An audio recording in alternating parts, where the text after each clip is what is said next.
नमस्कार दोस्तों, 14 नवंबर 2021 के daily news analysis current affairs discussion में आपका स्वागत है। देखते हैं आज कौन कौन सी इंपॉर्टेंट न्यूज है। पहली न्यूज है चिल्ड्रंस डे 14 नवंबर। तो भाई पूरे देश में चिल्ड्रंस डे मनाया जाता है। आज के दिन हमारे चाचा नेहरू को याद करने के लिए मनाया जाता है। 14 नवंबर को चिल्ड्रंस डे मनाया जाता है as a tribute to India's first prime minister Jawaharlal Nehru. 1889 में 14 नवंबर के दिन जवाहरलाल नेहरू जी का जन्म हुआ था, इसलिए हम लोग आज के दिन चिल्ड्रंस डे मनाते हैं। ऐसा क्यों? क्योंकि चाचा नेहरू जी ने हमेशा ये बोला है कि भाई देखिए, अगर आप बच्चों का विकास करोगे, बच्चों का ऑलराउंड एजुकेशन करोगे, तो यही बच्चे आगे आने वाले समय में देश की सोसाइटी को और देश के फ्यूचर को एक बेहतर कल में बदलेंगे। तो नेहरू जी के हिसाब से child was the real strength of a nation and foundation of society. आज के दिन बहुत सारे एजुकेशनल और मोटिवेशनल प्रोग्राम्स इंडिया में चलाए जाते हैं बच्चों के लिए। ठीक है, तो अब देखा जाए तो अब देखिए, पंडित नेहरू की मृत्यु से पहले भी इंडिया में चिल्ड्रंस डे मनाया जाता था, लेकिन तब मनाया जाता था 20 नवंबर को, जो कि पूरी दुनिया में जो यूनिवर्सल चिल्ड्रंस डे है, जो कि यूनाइटेड नेशंस के द्वारा डेजिग्नेट किया गया है, वो 20 नवंबर का दिन डेजिग्नेट किया गया है। लेकिन हमारे प्रधानमंत्री चाचा नेहरू की मृत्यु के बाद ये जो दिन है, ये 14 नवंबर को शिफ्ट कर दिया गया। ओके, तो it was a befitting farewell to the first prime minister of India. Okay, Nehru ji का ये बोलना था कि उनके अंदर इमेंस होप और कॉन्फिडेंस था अपने देश के बच्चों के अंदर, कि ये जो बच्चे हैं ये साथ मिलके ओवरऑल देश को आगे बढ़ा सकते हैं। और देश के बच्चों के फ्यूचर के लिए चाचा नेहरू ने किया भी बहुत कुछ है। जैसे चिल्ड्रंस फिल्म सोसाइटी इंडिया को बनाया 1955 में, ताकि इंडियन चिल्ड्रन अपने आप को अच्छी तरीके से रिप्रेजेंटेड देख सके। इंडिया के बहुत सारे एजुकेशनल इंस्टीट्यूट्स जैसे कि मेडिसिन के लिए एम्स, इंजीनियरिंग के लिए IITs, मैनेजमेंट के लिए IIMs, इनको बनाने में भी चाचा नेहरू का एक मेजर रोल रहा है। तो चाइल्ड डेवलपमेंट के लिए चाचा नेहरू ने बहुत कुछ किया। एक ऑर्गेनाइज तरीके से चाइल्ड डेवलपमेंट के प्लान्स को इंडिया में इंप्लीमेंट किया, इसीलिए चिल्ड्रन डे उनकी बर्थ एनिवर्सरी के दिन मनाया जाता है। General studies paper 4 human values context में ये न्यूज आपको काम आ सकती है, आप कहीं कोट कर सकते हो। अपने मेंबर्स का स्वागत कर लेते हैं। कल मैंने मेंबर्स का स्वागत नहीं किया था, क्योंकि जो एडिटोरियल की वीडियो थी थोड़ी लेट गई थी। आज अपने मेंबर्स का स्वागत कर लेते हैं। अग्निभा ने हमको ज्वाइन किया है, आदित्य प्रकाश ने हमको ज्वाइन किया है, आयुष पोडार ने हमको ज्वाइन किया। आयुष पोडार का ये 4th month as a member. Welcome back Ayush, thank you so much for joining. जो इतने लंबे समय से ज्वाइन करें, there specifically very helpful. Dilawar Singh ने हमको ज्वाइन किया है, ललित तिवारी ने हमको ज्वाइन किया है, सिड मिश्रा ने हमको ज्वाइन किया। सिड मिश्रा का ये 3rd month as a member. Welcome back Sid Mishra, thank you so much for joining again. Vishal Diya Bag ने हमको ज्वाइन किया है। प्राची श्रीवास्तव ने हमको ज्वाइन किया। प्राची श्रीवास्तव का ये 9 month as a member. Thank you so much Prachi. Almost जो इतने लंबे समय से ज्वाइन करके रख रखे उनको स्पेसिफिकली कुछ ना कुछ मदद मिल रही होगी, तो thank you so much. Then Lungdai Victor Gaonmei ने हमको ज्वाइन किया है, 2nd month as a member है इनका। Welcome back Lungdai. Then Saumya Panth ने हमको ज्वाइन किया है, 3rd month as a member. Thank you so much Saumya Panth for joining again, welcome back to the channel. And Saurabh Kumar ने हमको ज्वाइन किया। तो Saurabh Kumar, Saumya Panth 3rd month as a member, Lungdai Victor Gaonmei 2nd month as a member, Prachi Srivastava 9 months as a member, Vishal Diyabag, Sid Mishra 3rd month as a member, Lalit Tiwari, Dilawar Singh, Ayush Podar 4th month as a member, Aditya Prakash and Agnibha. I welcome you all to my channel. Thank you so much for joining once again. Thank you so much guys and girls. पिछले कुछ दिनों से आप लोग देख रहे होंगे कि जो नंबर ऑफ वीडियोस मैं अपलोड कर रहा हूँ वो थोड़ी कम है। उसका क्या स्पेसिफिक वजह है, ये भी मैं आपको अभी एक अलग वीडियो बना के बताऊंगा। चलिए अब आ जाते हैं अपनी अगली न्यूज पे। 26 Maoist killed in encounter in Gadchiroli. देखिए, महाराष्ट्र की गढ़चिरौली डिस्ट्रिक्ट में एक डेंस फॉरेस्ट में सिक्योरिटी फोर्सेस और जो माओइस्ट होते हैं, नक्सल्स होते हैं, इनका एनकाउंटर हुआ। 26 माओइस्ट को यहाँ पे मार गिराया गया। छत्तीसगढ़ और महाराष्ट्र के बॉर्डर पे ये एक्चुअल इवेंट हुआ है। यहाँ पे जो टॉप माओइस्ट लीडर है मिलिंद तेलतुंबदे, ये वहां पे था, इनकाउंटर में नहीं था। इसका क्या हुआ है, ये सिक्योरिटी फोर्सेस पता करने की कोशिश कर रही। ये जो बैंड CPI माओइस्ट पार्टी है, communist party of India CPI, ये जो माओइस्ट वर्जन इसका, ये जो बैंड है, बेसिकली इसका जो महाराष्ट्र, मध्य प्रदेश और छत्तीसगढ़ का ऑपरेशन जोन है, वहां पे जो मेन जो इनके टास्क है, इनको लीड करता था मिलिंद तेलतुंबदे। तो इसके बारे में पता करने की कोशिश की जा रही है। यहाँ पे एक मर्दिनतोला फॉरेस्ट एरिया है, वहां पे गन बैटल शुरू हुआ। और ये शुरू कब हुआ, जब एक C-60 पुलिस कमांडो टीम यहाँ से निकल गई थी। हमारे 4 पुलिस पर्सनल्स भी यहाँ पे बहुत सीरियसली घायल हुए हैं, उनको नागपुर ले जाया गया हेलीकॉप्टर के थ्रू ट्रीटमेंट के लिए। हम बस यही आशा कर सकते हैं कि वो जल्दी से जल्दी एकदम अच्छे हो जाए। 23 अप्रैल 2018 को भी इसी जगह पे गढ़चिरौली पुलिस ने 40 माओइस्ट को ढेर कर दिया था। ओके, 34 मारे गए थे बोरिया कसनासुर एरिया ऑफ एतापल्ली तहसील में, 6 इसी ग्रुप के मारे गए थे एहरी तहसील में। तो ओवरऑल ये जो इलाका है ना, ये माओइज अफेक्टेड है। माओइज्म का सिद्धांत कहाँ से निकलता है? ये निकलता है माओ त्से तुंग से। बेसिकली ये माओ जेडोंग की बात करें, माओ जेडोंग चाइनीज कम्युनिस्ट पार्टी का लीडर, जिसने चाइना में डिक्टेटरशिप स्थापित की थी, और वही चाइनीज कम्युनिस्ट पार्टी आज भी डिक्टेटर की तरह चाइना में राज कर रही है। वहां पे किसी भी तरीके की कोई डेमोक्रेसी वगैरह नहीं है, ये आप जानते हैं। जी जिनपिंग एक डिक्टेटर की तरह आज भी चाइना को चला रहे हैं। तो वहीं से ये माओवाद की जो शुरुआत थी वो हुई थी। होता क्या है इस माओवाद में कि भाई वो प्रोपोगेंडा का इस्तेमाल करते हैं, डिसइंफॉर्मेशन का इस्तेमाल करते हैं, आर्म्ड इंसर्जेंसी, मास मोबिलाइजेशन और स्ट्रेटेजिक अलायंसेस के थ्रू एक मिलिट्री सॉल्यूशन ढूंढते हैं। मिलिट्रली ये जो देखिए जो वर्किंग क्लास होती है, तो वर्किंग क्लास के लोगों को भड़काना, मास वर्कर्स को भड़काना, उन मास वर्कर्स की एक प्रकार से आर्मी बनाना, जिसको कभी कभी लाल आर्मी, रेड आर्मी बोलते हैं, लाल सलाम जो रशिया में फेमस हुआ था, और उस आर्मी के बेसिस पे पावर को कैप्चर कर लेना, ये माओइज्म का सिद्धांत बोलता है। और यही इंडिया में ये माओ जेडोंग की पॉलिसी से ये इंस्पायर होके जो हथियार उठा लेते हैं लोग, वो करने की कोशिश करते हैं। इसको लेफ्ट विंग एक्सट्रीमिज्म भी कहा जाता है। लेफ्ट विंग एक्सट्रीमिज्म द्वारा अफेक्टेड जितने भी स्टेट्स थे, एक समय उसको पूरा पूरा नाम दिया गया था रेड कॉरिडोर। अब तो इस रेड कॉरिडोर में बहुत सारे स्टेट्स काफी स्टेबल हो चुके हैं। अभी के लिए भी छत्तीसगढ़, झारखंड, ओडिशा और बिहार ये काफी सीवियरली अफेक्टेड स्टेट्स हैं। वेस्ट बंगाल, महाराष्ट्र, आंध्र प्रदेश में एक समय पे बहुत ज्यादा प्रॉब्लम्स थी, लेकिन अब प्रॉब्लम काफी स्टेबलाइज हो चुकी है, लेकिन पार्शियली ये स्टेट्स भी अभी अफेक्टेड हैं। यूपी और एमपी स्लाइटली अफेक्टेड की कैटेगरी में आते हैं, मतलब बहुत ज्यादा लेफ्ट विंग एक्सट्रीमिज्म नहीं है यहाँ पे, बट है। आंध्र प्रदेश में काफी आप कह सकते हो सुधार हुआ है। आंध्र प्रदेश में बहुत ज्यादा सीवियर इफेक्ट था पहले, अब काफी कम हो गया। ये जो सीपीआई माओइस्ट है, जो कि बैंड पॉलिटिकल पार्टी है, लेफ्ट विंग एक्सट्रीमिज्म में अपने आप को इन्वॉल्व करती है, ये केरला, कर्नाटक और तमिलनाडु में भी घुसने की कोशिश कर रही है। वेस्टर्न घाट्स और ईस्टर्न घाट्स में भी इनस्टेबिलिटी पैदा करने की कोशिश कर रही है by inciting people against administration. GS paper 3, role of external and non state actors in creating challenges to internal security. और ये बात आपको बताने में डाउट नहीं होना चाहिए कि ऐसे फैक्टर्स को चाइना और पाकिस्तान जैसी कंट्रीज फंड करती हैं, ताकि इंडिया को अंदर से कमजोर किया जा सके। चाइना और पाकिस्तान चाहते हैं कि बॉर्डर पे सीधे सीधे लड़के वो पूरी तरीके से इंडिया को नहीं हरा पाएंगे, तो इंडिया को अंदर से कमजोर करने का ये उनको बड़ा अच्छा तरीका मिला है, जिसको वो लोग इंप्लीमेंट करते हैं इन लोगों को हथियार और पैसा देके। और इसका एक और एग्जाम्पल यहाँ पे निकल के आया, अनफॉर्चुनेट एक इंसिडेंट हुआ है, हमारे आसाम राइफल्स के कुछ ऑफिसर को मार दिया है, एक ऑफिसर के तो 2 फैमिली मेंबर्स भी यहाँ पे मर गए। मणिपुर में एक एम्बुश हुआ। एम्बुश कैसे हुआ? तो कमांडिंग ऑफिसर कर्नल विप्लव त्रिपाठी, इनका एक काफिला जा रहा था 46 आसाम राइफल्स का, ठीक है ना, अपने बटालियन हेडक्वार्टर से ये जा रहे थे। कहां से जा रहे थे? Forward company base. तो आसाम राइफल्स का जो फॉरवर्ड कंपनी बेस था, वहां से बटालियन हेडक्वार्टर्स की तरफ ये काफिला जा रहा था। वहां पे इस काफिले को चारों तरफ से घेरा गया और इसके ऊपर गोलियां चलाई गई। एक इम्प्रोवाइज्ड एक्सप्लोसिव डिवाइस का ब्लास्ट हुआ, इनको चारों तरफ से घेर के इसके ऊपर गोलियां चलाई गई। हमारे 5 जवान शहीद हो गए और उसमें से एक हमारे कमांडिंग ऑफिसर शहीद हो गए और उनके 2 फैमिली मेंबर्स भी यहाँ पे मारे गए। ये बहुत अनफॉर्चुनेट इंसिडेंट है कि अब फैमिली मेंबर्स, वो वहां पे थे, गोलियां चल रही थी, उनको भी गोलियां लग गई, उनकी भी यहाँ पे अनफॉर्चुनेट मृत्यु हो गई। और ये जो अटैक किया गया है, ये सहकान विलेज इन चूराचंदपुर डिस्ट्रिक्ट में किया गया है। Peoples revolutionary party of Kangle पाक, प्री पाक नाम का एक मिलिटेंट ग्रुप है मणिपुर में, जो कि मणिपुर को देश से अलग करके एक अलग कंट्री बनाना चाहता है, वो इसने ये किया है। जैसे ज्यादा इनके सोल्जर्स है नहीं, 200 इंसर्जेंट्स हैं बस इनका ग्रुप, बहुत ज्यादा इनको सपोर्ट है नहीं, बट फिर भी बीच में जो इस प्रकार के इंसिडेंसेस हो जाते हैं, ये देश के एथोस को हिला जाते हैं।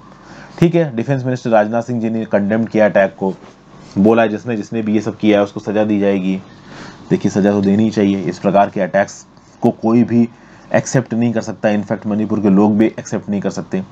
ये जो पीपल्स रेवोल्यूशनरी पार्टी है कांगले पैक, ऑब्वियस सी बात है इसको चाइना फंडिंग देता है, इंसर्जेंट ग्रुप है मणिपुर का, अलग होमलैंड की डिमांड करते हैं, जाने कब से कर रहे हैं।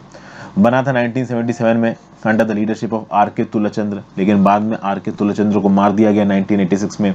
बाद में इसका कमांडर इन चीफ बना एस. वागलेन, फिर इसके जनरल सेक्रेटरी लुम्बे बिन मसुंगा को 1993 में मार दिया गया था। अभी के लिए अचंबा चेयरमैन है और तजीला करके कोई कमांडर इन चीफ है प्री पैक का। लगभग 200 इंसर्जेंट का ग्रुप है। इनको एक टैक्टिकल सपोर्ट बेस मिलता है बांग्लादेश के अंदर और म्यांमार के अंदर। अब ऐसा नहीं है कि म्यांमार के अंदर और बांग्लादेश के अंदर की सरकारें इनको सपोर्ट करती हैं, नहीं, सपोर्ट नहीं करती हैं। इनका सपोर्ट बेस बहुत डाइवर्स है। जैसे प्री पैक को सपोर्ट करता है national socialist council of Nagaland, Isak Muivah. ये पर्टिकुलर ग्रुप नागालैंड में काफी प्रॉब्लम्स क्रिएट करता है। नागालैंड में एक ग्रुप हुआ करता था NSCN, national socialist council of Nagaland. ये दो में बट गया, एक तो खापलांग, एक Isak Muivah. Khaplang is a legal group. Khaplang group अभी भी नागालैंड के अंदर लोकल पावर को शेयर करता है और खापलांग ग्रुप लगातार भारत की सरकार से डिस्कशन कर रहा है कि नागालैंड की पॉलिटी और एडमिनिस्ट्रेशन को कैसे चलाया जाए। इसाक मुवैया एक बैंड ग्रुप है जिसके कुछ आप कह सकते हैं लॉन्च सेंटर्स हैं म्यांमार में, और उन लॉन्च सेंटर्स के ऊपर इंडियन आर्मी कई बार अटैक कर चुकी है म्यांमार की मदद से। म्यांमार की जो ज़मीन है वो इंडिया के लिए बहुत ज़्यादा ज़रूरी है। म्यांमार की ज़मीन से ये जो टेरर ग्रुप्स हैं नॉर्थ ईस्ट के ऑपरेट करते हैं, इनको पैसा प्रोवाइड करता है चाइना। ओके, और ओवरऑल नागालैंड का ये जो national socialist of council of Nagaland Isak Muivah, इसके साथ Manipur people liberation front, united nations liberated front, people liberation army, ये सब बैंड टेररिस्ट ऑर्गेनाइजेशन है। ये भी सपोर्ट करते हैं प्री पैक को, people revolutionary party of Kangle pack को। ये जो प्री पैक है इसका एरिया ऑफ ऑपरेशन है मणिपुर वैली। ओके, और ये कभी कभी मिजोरम और नॉर्थ त्रिपुरा के इलाकों में भी अटैक करते हैं। इसका एक कैंप सजीक तंपक है चंदेल डिस्ट्रिक्ट ऑफ मणिपुर में। ये नागालैंड की मोन डिस्ट्रिक्ट में तिजित में भी ऑपरेट करता है। इनको म्यांमार में एक ग्रुप है जिसका नाम है कचिन इंडिपेंडेंट आर्मी, इससे पैसा मिलता है और मोस्ट प्रॉब्ली इस कचिन इंडिपेंडेंट आर्मी को चाइना से पैसा मिलता होगा ये सारी फंडिंग करने के लिए। तो ये सब चीजें हैं यहाँ पे। GS paper 3 role of external state and non state actors in creating challenges to internal security में न्यूज काम की। नेक्स्ट बात करेंगे annual Pushkar Mela of Rajasthan return.